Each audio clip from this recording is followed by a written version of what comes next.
Hi! Natalie actually fell down because she was screaming at a judge. She actually was standing up, I heard rumors of this, with her crutch in the air being like, 10! 10! Threatening the judge. I can neither confirm or deny the more.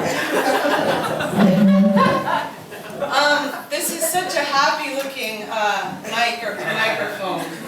It's so bubbly. Oh no.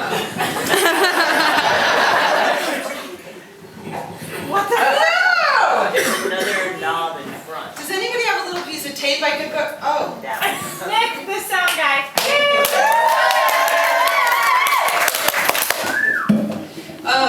And Natalie has just so happened to pick my entire set list for the evening, so if you have qualms with it, you have qualms with her. Bring it on. Derek Brown, he's a poet, and if you haven't heard of him, you should check out his work. He put together an anthology of spoken word called The Good Things About America, and that's not often a subject I write on, but I did for this poem. We were supposed to write about a town in the U.S., and I wrote about the small town where I grew up in the woods in Maine, and this is it.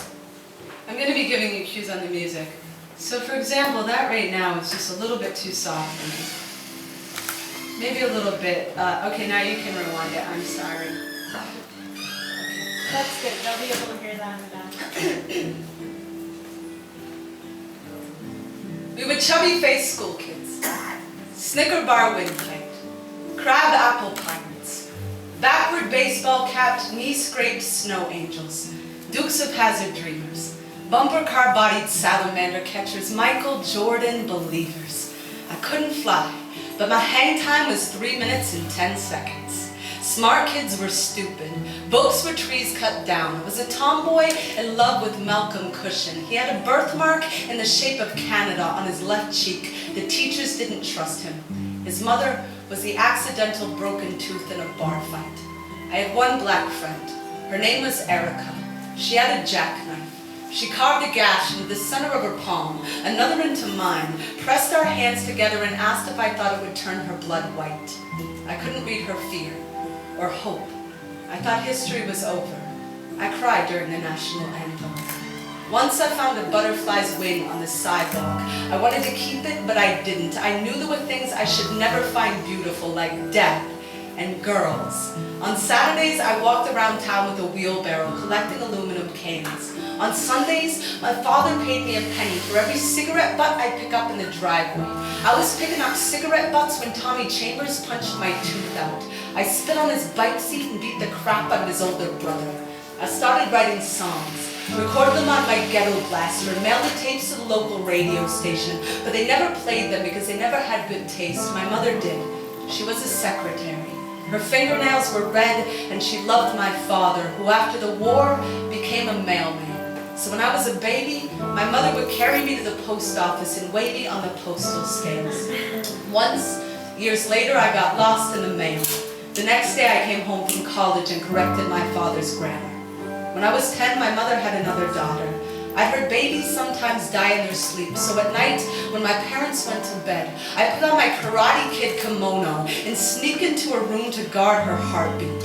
The heartbeat thieves didn't find her for 15 years. At 11, I discovered beer. At 19, I nailed my palm to Amanda Buckner's vagina, actually drooled on her breast, and said yes so loud God couldn't disagree. But my family did, so I lost them for a while. And in that while, my Uncle Billy lost his fingers to the paper mill. My Uncle Peter lost his liver to Vietnam. My mother lost her legs to God's will. In her will, I inherit everything. The 17 photographs we didn't lose in the fire. All of them with charcoaled edges. My mother holds them to her chest and tells me she can still smell the smoke. I tell her I will guard them well. My father's freckled shoulders. My sister's brown eyes. My mother's patient hands buckling my tiny blue suspenders that one December when we built a bonfire in the middle of the frozen lake and I skated around its flames with my snowsuit's frozen zipper sticking to my tongue. My mother said, "Smile for the camera." I can still remember the flash and that enormous fire with the ice beneath it that didn't even